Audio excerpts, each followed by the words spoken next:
नमस्कार मेरे अजीज दोस्तों, कैसे हैं आप सब। आशा करता हूं आप सभी स्वस्थ और प्रसन्न होंगे तथा लगातार सीख रहे होंगे। मैं Prem, assistant professor PSMPG college geography department Kannauj आपका स्वागत करता हूं अपने YouTube channel @learn geography with Prem में। दोस्तों, इससे पहले वाले वीडियो में हमने जो एजीपी का सेट पेपर हल कर रहे हैं 2018 का, उसमें हमने 10 क्वेश्चनों की बात की थी और उसे डिटेल्ड वाइज हल भी किया था। ठीक है दोस्तों, तो अब हम शुरू करते हैं 11वें क्वेश्चन से। ठीक है, ये एजीपी 2018 को ही हम हल कर रहे हैं। ठीक है, तो अगर आपके पास है तो आप भी ओपन करके बैठ सकते हैं, अगर नहीं है तो आप इसे ही एनालिसिस करके देख सकते हैं। ठीक है दोस्तों, तो चलिए शुरू करते हैं 11वां क्वेश्चन। 11वां क्वेश्चन आपका कह रहा है, ये आपका 11वां क्वेश्चन है। ठीक है, कि वायु राशि की स्थिरता या अस्थिरता की डिग्री के निर्धारण के लिए किस उपकरण का उपयोग किया जाता है। वायु राशि आपको पता है कि वायु का विस्तृत पुंज जिसकी भौतिक दशाएं यानी कि तापमान और आर्द्रता संबंधित दशाएं समान होती हैं, उसे हम वायु राशि कहते हैं। तो उसका टेम्परेचर यानी उसका डिग्री कैसे निर्धारण होगा, उसके लिए किस उपकरण का प्रयोग किया जाता है।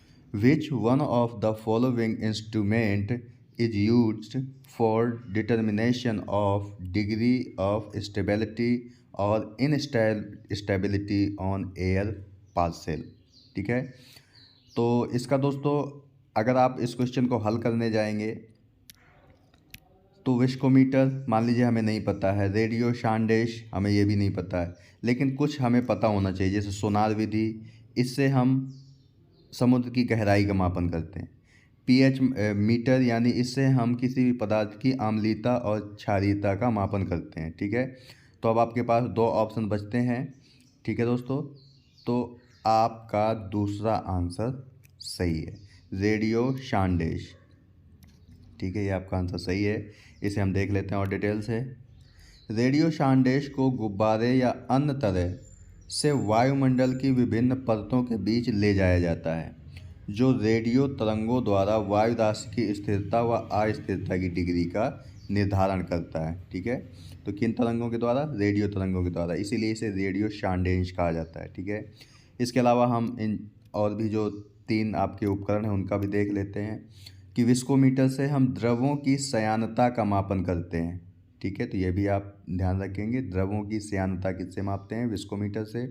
सोनार विधि से हम समुद्र में डूबी हुई किसी वस्तु का ध्वनि तरंगों के माध्यम से पता लगाते हैं या इसी से गहराई भी मापते हैं। ठीक है, पीएच फैक्टर से इससे किसी पदार्थ की अम्लीयता या क्षारीयता का बोध होता है।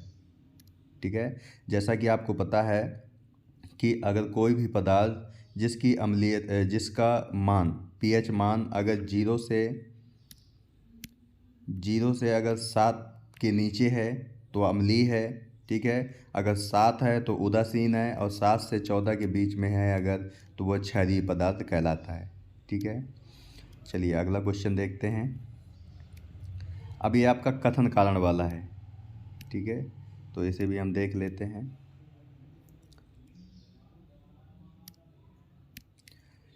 दक्षिणी ध्रुव निरंतर बर्फ से ढका रहता है, किंतु वह प्रत्येक वर्ष 8 सेंटीमीटर से भी कम वर्षण प्राप्त करता है। वर्षण और वर्षा में आपको अंतर पता होना चाहिए दोस्तों। वर्षण का मतलब होता है कि वायुमंडल से जलवाष्प किसी भी रूप में जब पृथ्वी पर आकर गिरता है तो उसे हम वर्षण कहते हैं, लेकिन वर्षा में जलवाष्प जब जल की बूंदों के रूप में गिरता है तो उसे हम वर्षा कहते हैं। ठीक है, तो ये तो सही है।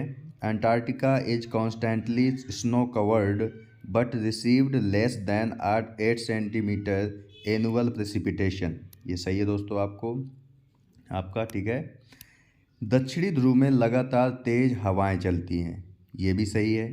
ठीक है, सही तो दोस्तों दोनों हैं यहाँ पर, लेकिन आपका ए भी सही है, बी भी सही है, लेकिन आपका जो बी है वो ए की सही व्याख्या नहीं कर रहा है।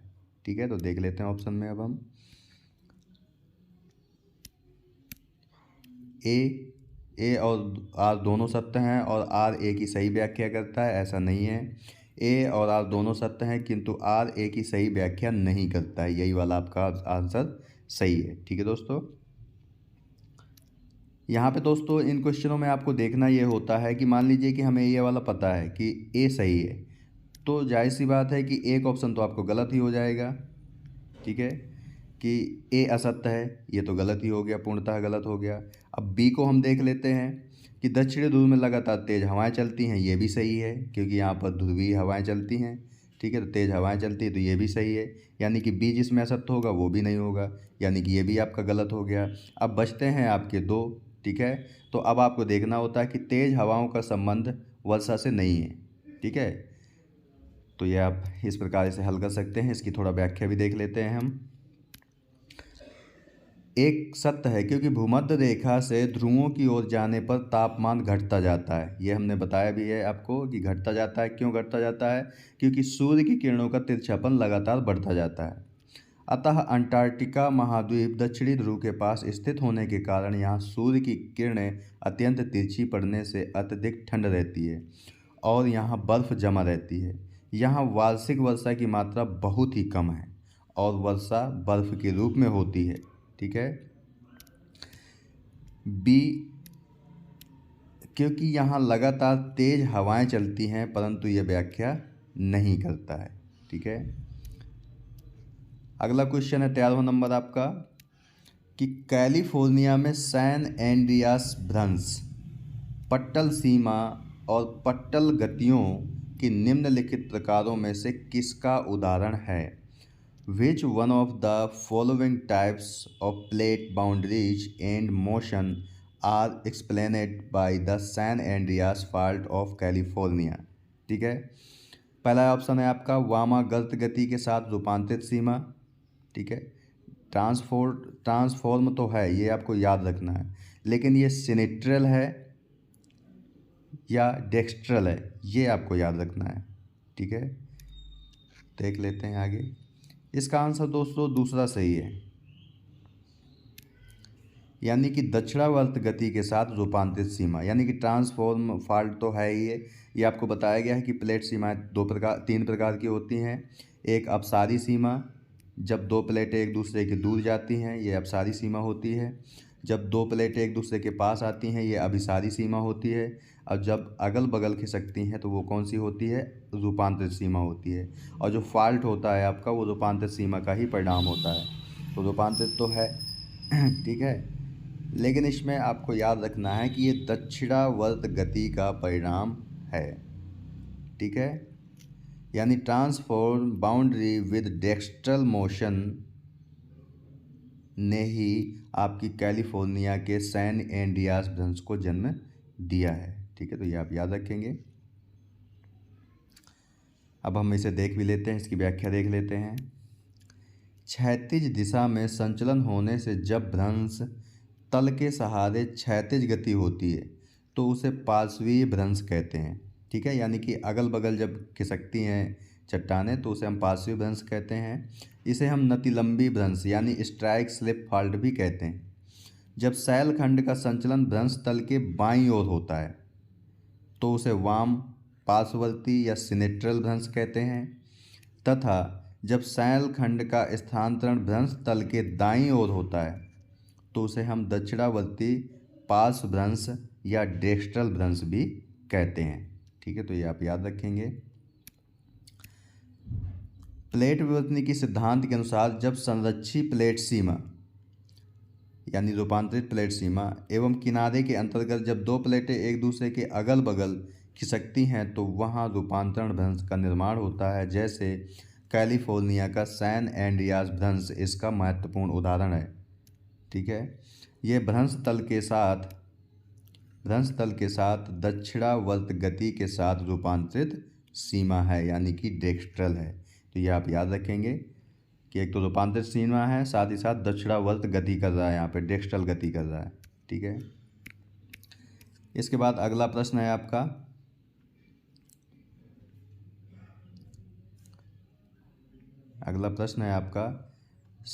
सही मिलान करना है। इसमें आपको कोड दिए गए हैं और सही मिलान का पता करना है। ठीक है, आपके ये क्वेश्चन है आपका जलवायु वर्गीकरण से संबंधित, कोपेन और थॉर्नवेट के से संबंधित है। तो इसमें यहाँ पे थॉर्नवेट का दिया गया है आपका एक तरफ आपको थानवेट के तापमान प्रदेश को दिया गया है, दूसरी तरफ आपका टीई सूचकांक का मूल्य दिया गया है। ठीक है, मध्य तापीय, सूक्ष्म तापीय, टैगा, टुंड्रा। ठीक है, तो ये चीज़ें आपको दी गई हैं, 4 ऑप्शन हैं। इसके साथ साथ आपको विकल्प भी दिए गए हैं। ठीक है दोस्तों,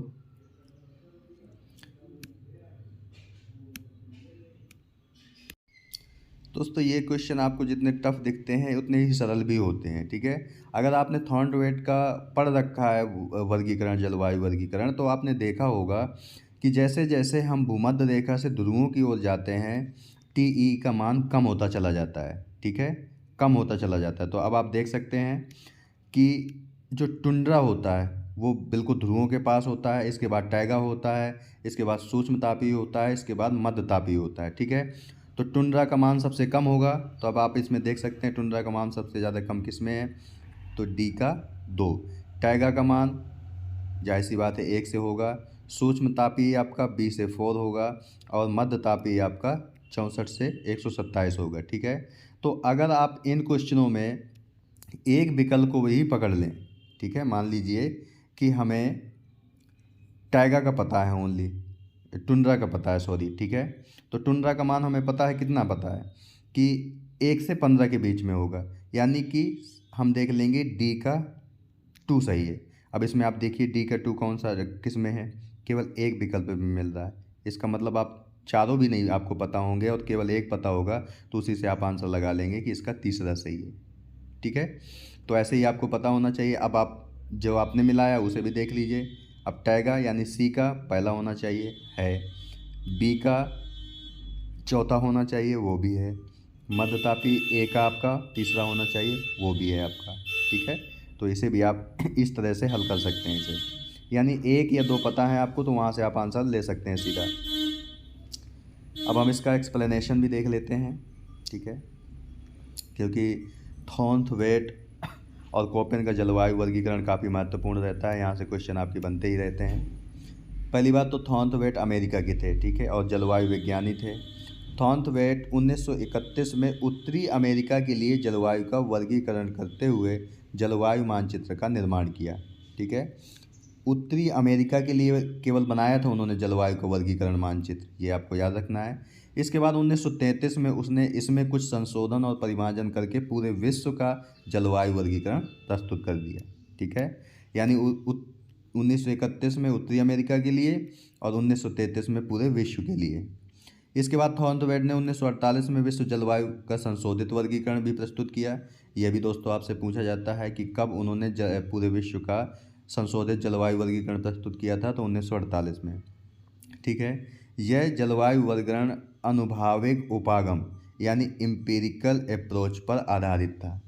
ठीक है, एम्पिरिकल अप्रोच का मतलब ये होता है कि इन्होंने हवा में बात नहीं की, पहले डाटा कलेक्शन किया, आंकड़ों को जगह जगह से कलेक्ट किया, इसके बाद उन्होंने जलवायु वर्गीकरण प्रस्तुत किया था। ठीक है, तो ये आपका एम्पिरिकल अप्रोच है।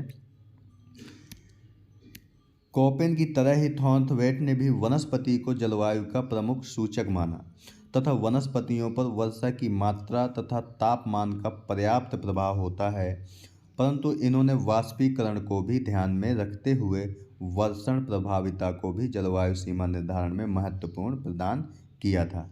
ठीक है, यानी कि वर्षण प्रभाविता को कोपेन ने नहीं लिया था, केवल तापमान और वर्षा को लिया था, लेकिन थॉर्नवेट ने वर्षण प्रभाविता को भी लिया। ठीक है, वर्षण प्रभाविता के आधार पर उन्होंने 5 आर्द्रता मंडल यानी ह्यूमिडिटी जोन निर्धारित किए थे। ठीक है, किसके आधार पर, वर्षण प्रभाविता के आधार पर। ठीक है, इसी प्रकार उन्होंने वनस्पति की उत्पत्ति में तापमान के कारण तापीय दक्षता अनुपात यानी कि थर्मल एफिशिएंसी रेशियो टीई के आधार पर टीई सूचकांक में 6 तापमान प्रदेशों का वर्णन किया था। उनका नामकरण वर्ण के आधार पर किया गया है। ठीक है, जैसा कि आप देख सकते हैं यहाँ से आपका क्वेश्चन पूछा गया है। उष्णकटिबंधीय 127 से अधिक, मध्यतापी यानी मेसोथर्मल 64 से 63 के बीच में, सी यानी सूक्ष्म तापीय, माइक्रोथर्मल 32 से 63 के बीच में, टैगा 16 से 31 के बीच में, टुंड्रा 1 से 15 के बीच में तथा हिमाच्छादित यानी एफ 0। ठीक है, यहीं से आपका प्रश्न बना था। इस प्रकार यदि वर्षण प्रभाविता, वर्षा के मौसमी वितरण तथा तापीय दक्षता को देखा जाए तो कुल 120 उप प्रकार या वर्ग बन सकते हैं, यानी कि लगभग 120 प्रकार की जलवायु बन सकती हैं। परंतु भूपटल पर थॉर्नवेट ने इनमें से केवल 32 जलवायु प्रकारों को ही स्वीकार किया। ये भी आपसे पूछा जाता है कि उन्होंने विश्व को कितने जलवायु प्रदेशों में बांटा था, तो 32। ठीक है, तो ये आप याद रखेंगे। चलिए अगले क्वेश्चन पे चलते हैं हम।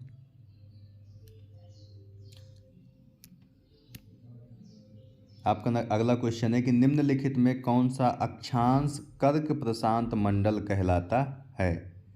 अक्षांश प्रशांत कर्क मंडल। ठीक है, तो अब आपको पता है कि ये अगर आपका मैप है, ठीक है, यानी ये अगर आपकी पृथ्वी है तो इसमें आपको पता है कि जो आपका 0 डिग्री होता है वो आपकी भूमध्य रेखा होती है, जो 23.5 डिग्री होती है वो कर्क रेखा, 23.5 डिग्री उत्तर कर्क रेखा, 23.5 डिग्री दक्षिण ये आपकी मकर रेखा होती है। ठीक है, तो इनमें से उसने कर्क वृत्त पूछा है, यानी कि काम ऑफ कैंसर ये पूछा है आपका। ठीक है, तो इसमें आपका 23.5 नॉर्थ तो है नहीं, लेकिन 23.5 के आसपास का कोई विकल्प है, तो जाहिर सी बात है कि 25 डिग्री नॉर्थ आपका 23.5 नॉर्थ के पास में है, इसलिए आपका यही विकल्प सही होगा। ठीक है, क्योंकि 25 साउथ जो हो जाएगा वो तो दक्षिण में चला जाएगा, वो मकर के पास मकर प्रशांत मंडल हो जाएगा, ये आपका कर्क प्रशांत मंडल है। ठीक है, ट्रॉपिक ऑफ कैंसर कहलाता है, जो कि 25 के नज़दीक उत्तर है। ठीक है, ये भी आप याद रखेंगे। अब यहाँ से फिर दोस्तों एक मिलान वाला प्रश्न है आपका। ठीक है, तो ये भी हम देख लेते हैं कि इसे किस प्रकार। तो चलिए इसके विकल्पों पे चलते हैं सीधे हम। ठीक है, पहले आपसे आप पढ़ सकते हैं आराम से इसे, कि अगर आप इसमें थोड़ा सा अपना दिमाग का यूज करेंगे तो स्पेक्ट्रोमीटर से आपको काफ़ी चीज़ें पता चल जाएंगी। जो आपका सूर्य होता है वो कई स्पेक्ट्रम में बटा हुआ था, यानी कि एक स्पेक्ट्रम का मतलब है अलग अलग जो तरंगें होती हैं उनका विकिरण अलग अलग होता है। तो आपका इसी से मैच कर रहा है कि ये विकिरण सही है, इसका विकिरण ऊर्जा सही है। ठीक है, तो अगर आपको केवल एक ही चीज़ पता है तो इसके आधार पर आप विकल्पों पे जा सकते हैं और देख सकते हैं। ठीक है, तो हमारे सी का 2 सही है, तो सी का 2 किस किस में सही है, यानी कि 2 विकल्प में और तीसरे विकल्प में सही है, बाकी ये आपके दोनों गलत हो जाएंगे। यानी एक पता है उससे आपने 2 विकल्प निकाल लिए। ठीक है, इसके बाद हमें क्या देखना है, डी का 1 सही है। डी का 1 सही है तो हमें डी का दूसरे से मिलाना, हमारा मैच हो गया कि डी का 1 सही है। ठीक है, यानी कि आपका पहला विकल्प नहीं हो सकता, दूसरा नहीं हो सकता। ठीक है, अब हमें देखना है पहले और दूसरे में देखना है। ठीक है, इसी से आपका पता चल जाएगा। अब पेडोमीटर स्पीड आपको पता है। ठीक है, स्पीड ज्ञात करने के लिए लगभग पेडोमीटर का ही प्रयोग किया जाता है, तो इसका संबंध आपके हो गया दूरी से, यानी कि बी का 4 जिसमें होगा वही सही होगा, यानी कि दूसरा विकल्प आपका सही है। ठीक है, तो दोस्तों देखा आपने, एक विकल्प से आपके 2 विकल्प सीधे सीधे गलत हो गए, एक आपको पता था 2 गलत हो गए। ठीक है, तो इसके बाद डी का 2 तो दोनों में है, तो इससे कोई मतलब ही नहीं है, यानी कि आपको पहला और दूसरे में से अगर एक आपको और पता होगा तो यह विकल्प आपका सही हो जाएगा। ठीक है, दूसरा ही विकल्प आपका सही है। इसे आप देख लेते हैं, इसकी व्याख्या भी देख लेते हैं।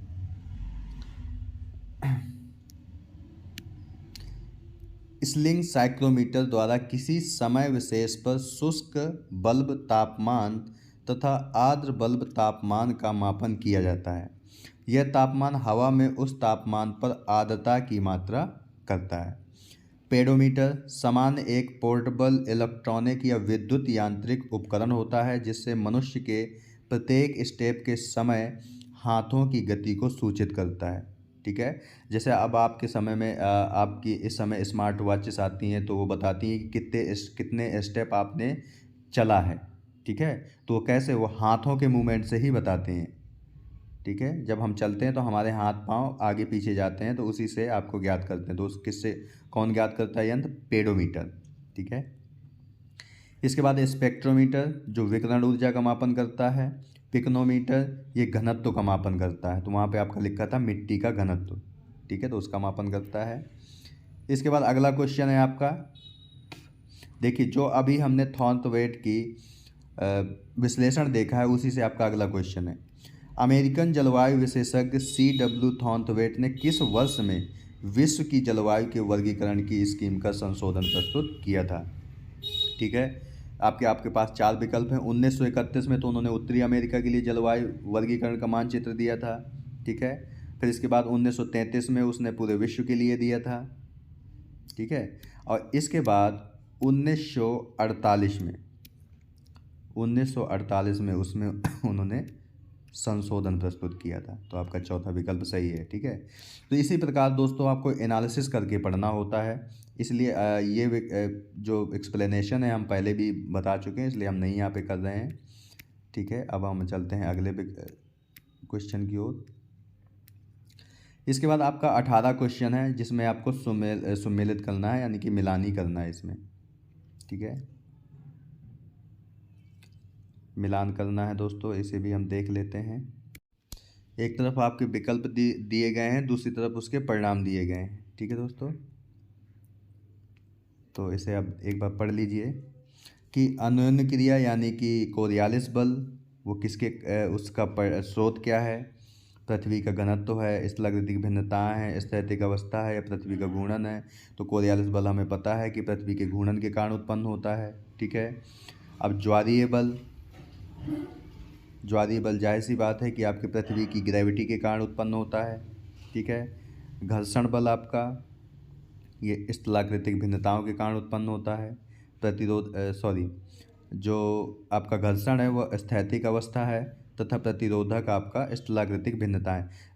दोस्तों आपको एक तो पता ही है, जाहिर सी बात है, अगर आपने इतना पढ़ा है तो एक तो पता ही है कि कोरियालिस बल जो उत्पन्न होता है पृथ्वी के घूर्णन के कारण। तो हम इसी के आधार पर चलते हैं। ठीक है, यानी ए का 4 सही होना चाहिए। तो ए का 4 तो सभी विकल्पों में सही है। ठीक है, तो इससे हमें आंसर तक हम नहीं पहुंच पाए। ठीक है, इसके बाद आपका ज्वारीय है, ये आपको पता है कि पृथ्वी का घनत्व। दोस्तों आप यहाँ पे देख सकते हैं कि ये हिंदी है और ये इंग्लिश में इसका अलग है, क्योंकि घनत्व को हम डेंसिटी कहते हैं, ना कि ग्रेविटी कहते हैं। ठीक है, तो आपको इसीलिए आपको इंग्लिश पे थोड़ा कमांड होनी चाहिए, जिससे आप इसका गलत समझ सकें। ठीक है, तो घनत्व को हम डेंसिटी कहते हैं, लेकिन ग्रेविटी हमारा क्या होता है? आकर्षण होता है, गुरुत्वाकर्षण होता है। ठीक है, तो जाहिर सी बात है कि ज्वारीय बल सूर्य और चंद्रमा की आकर्षण शक्तियों के कारण उत्पन्न होता है। तो यहाँ पे पृथ्वी भी आकर्षण शक्ति अपना लगाती है, तो ज्वारीय उत्पन्न होते हैं। तो यानी कि बी का आपका 1 सही है। अब हम देख लेते हैं किस विकल्प में बी का 1 है। ठीक है, तो बी का 1 आपका तीसरे में है और चौथे में, तो जाहिर सी बात है आपके ये दो विकल्प गलत हो गए। ठीक है, दो विकल्प आपके गलत हो गए। अब बचते हैं आपके पास दो विकल्प। ठीक है, यानी कि घर्षण तीसरा जो है, हमने बताया था आपको कि स्थैतिक अवस्था है, स्टैटिक स्टेज है। और प्रतिरोधक मतलब होता है स्थलाकृतिक भिन्नताएं, यानी कि सी का तीसरा और डी का दूसरा। तो अब इस विकल्प में जो भी होगा वही आपको पता होना चाहिए। ठीक है, तो सी का तीसरा किस में है? सी का तीसरा ये है आपका। ठीक है, और डी का दूसरा आपका ये विकल्प है, यानी कि अब आपका हाँ, डी का आपका यानी कि चौथा विकल्प आपका सही है। ठीक है, तो इसे भी आप याद रखेंगे। अब हम थोड़ा व्याख्या भी देख लेते हैं इसकी। अन्योन्य क्रिया यानी कोरियालिस बल पृथ्वी के घूर्णन के कारण उत्पन्न होता है। ज्वारीय बल पृथ्वी की ग्रेविटी के कारण उत्पन्न होता है। घर्षण बल दो गतिमान पदार्थों के बीच उत्पन्न होता है, तथा प्रतिरोधक बल स्थलाकृतिक विभिन्नताओं के कारण उत्पन्न होता है। ठीक है, तो ये आप याद रखेंगे। इसके बाद अगला क्वेश्चन आपका फिर से सही मिलान के लिए ही दिया गया है। ठीक है, तो एक तरफ आपकी प्रक्रिया दी गई है, दूसरी तरफ आपका परिणाम दिया गया है। तो इसमें आपको याद रखना है, प्रक्रिया और परिणाम ठीक है। तो इसमें अगर आपको सब नहीं पता है तो आपको जायज़ सी बात है, प्रकाश संश्लेषण के द्वारा तो पता ही है, फोटोसिंथेसिस की हमारी क्या उत्पन्न होती है, ऑक्सीजन उत्पन्न होती है। श्वसन के द्वारा क्या उत्पन्न होता है, तो कार्बन डाइऑक्साइड उत्पन्न होती है, ठीक है।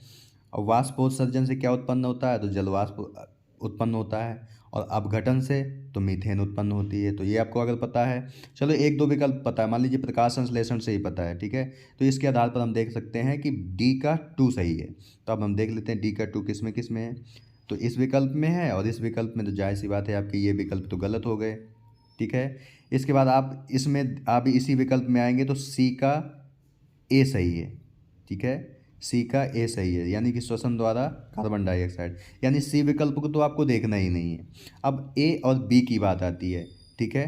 तो हमें पता है कि ट्रांसपीरेशन हो या इवेपोरेशन हो, उससे जलवाष्प की ही प्राप्ति होती है। तो बी का 4 अब किस विकल्प में है, तीसरे वाले में है, यानी आपका आंसर हो गया तीसरा, ठीक है। तो दोस्तों इस कूट वाले सवालों में आपको इसी प्रकार पकड़ने होते हैं, इससे आपको समय की भी बचत हो जाती है। एक पता है आपको, उसी से आंसर आ जाता है आपका, ठीक है। तीसरा विकल्प आपका सही है इसका। अपघटन यानी कि डिकम्पोजिशन के द्वारा मीथेन, अमोनिया, हाइड्रोजन और सल्फाइड आदि गैसें उत्पन्न होती हैं। श्वसन द्वारा कार्बन डाइऑक्साइड उत्पन्न होती है। वाष्पोत्सर्जन द्वारा जलवाष्प और प्रकाश संश्लेषण द्वारा ऑक्सीजन आपकी उत्पत्ति होती है, ठीक है। अगला क्वेश्चन आपका दोस्तों कथन कारण का सवाल है, ठीक है। दोस्तों कुछ मैं बिंदु आपको बताए दे रहा हूँ, उसे भी आप याद कर सकते हैं, वो भी आपके क्वेश्चन पे आंसर तक पहुँचने में मदद करती हैं।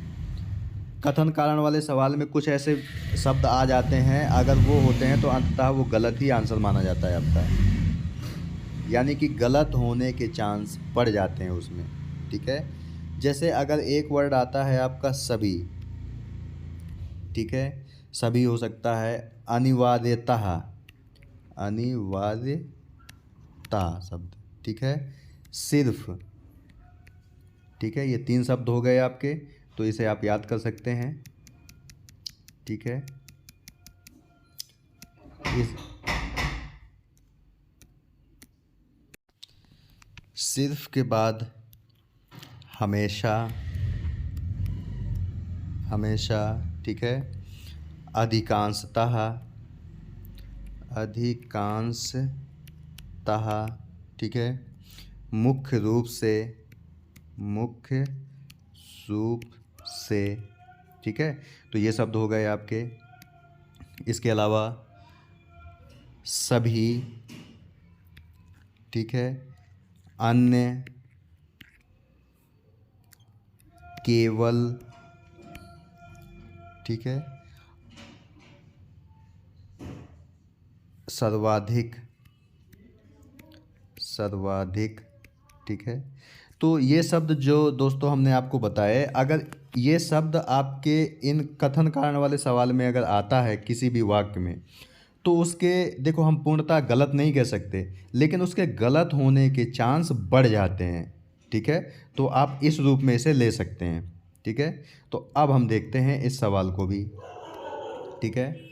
पहला आपका अभिकथन है, यानी असर्शन है आपका, कि दक्षिणी और पूर्वी एशिया का मानसून एशियाई भूखंड की अवस्थिति और उसके आकार और भारतीय महासागर से उसकी समीपता द्वारा चालित होता है, ठीक है। ये पहला कथन है आपका। दूसरा है उपरितन वायु परिसंचरण में वायु और दाब के पैटर्न मानसूनी हवाओं के सृजन से संबंधित रहते हैं, ठीक है। इंग्लिश में भी देख लेते हैं। The monsoon of southern and eastern Asia, driven by the location and size of Asian landmass and its proximity to the Indian Ocean, ठीक है। अगला विकल्प है आपका the wind and pressure pattern in the upper air circulation are associated with generation of monsoon flow, ठीक है। तो ये आपके विकल्प हैं, ठीक है दोस्तों। जब आप भारतीय मानसून को पढ़ेंगे ध्यान से, तो आप पाएंगे कि तिब्बत का जो पठार है, तिब्बत के पठार में जो आपकी जेट स्ट्रीम चलती हैं, यानी कि पूर्वी जेट स्ट्रीम और पश्चिमी जेट स्ट्रीम जो चलती हैं वे मानसून को प्रभावित करती हैं, इंडियन मानसून को, और उसकी अवस्थिति और आकार भी प्रभावित करता है। ठीक है, तो यानी कि ए भी सही है और बी भी सही है और बी ए की सही व्याख्या भी कर रहा है। ठीक है, तो ये भी आपको याद रखना है। तो अतः विकल्प आपका ए सही है। ठीक है, इसकी थोड़ी व्याख्या भी दी गई है, उसे भी देख लेते हैं हम। दक्षिणी एवं पूर्वी एशिया का मानसून एशियाई भूखंड की अवस्थिति और हिंद महासागर की अवस्थिति, हिमालय पर्वतीय अवरोध, भारत की प्रायद्वीपीय स्थिति से संबंधित है, यानी कि वो प्रभावित करते हैं इसे। ठीक है, ये सभी जो फैक्टर हैं भारतीय मानसून को प्रभावित करते हैं। उपरितन यानी कि जो अपर एटमॉस्फेयर पर जो यानी कि वायुमंडल में जो क्रियाएं होती हैं, उपरितन वायु परिसंचरण में वायु और दाब के पैटर्न मानसून प्रवाह के सृजन तथा उसकी तीव्रता में सहायक होते हैं। ठीक है दोस्तों, तो इस प्रकार इसका ए और बी दोनों सही है और बी ए की सही व्याख्या भी करता है। ठीक है दोस्तों, तो दोस्तों आज हमने इस वीडियो में 10 क्वेश्चनों पर और डिस्कस किया, यानी कि टोटल 20 क्वेश्चन हमने कर लिए हैं। ठीक है दोस्तों, तो अगर ये वीडियो आपको अच्छा लगे तो वीडियो को लाइक, शेयर और कमेंट करें। साथ ही साथ चैनल को भी सब्सक्राइब करें और बेल आइकन का बटन भी दबा दें ताकि आने वाले वीडियो की नोटिफिकेशन आपको मिलती रहे। तो मिलते हैं आपसे नेक्स्ट वीडियो में 10 और नए क्वेश्चनों के साथ। तब तक के लिए नमस्कार। आप सभी प्रसन्न रहिए, खुश रहिए, मुस्कुराते रहिए, कभी अपने लिए तो कभी अपनों के लिए। धन्यवाद। जय हिंद दोस्तों।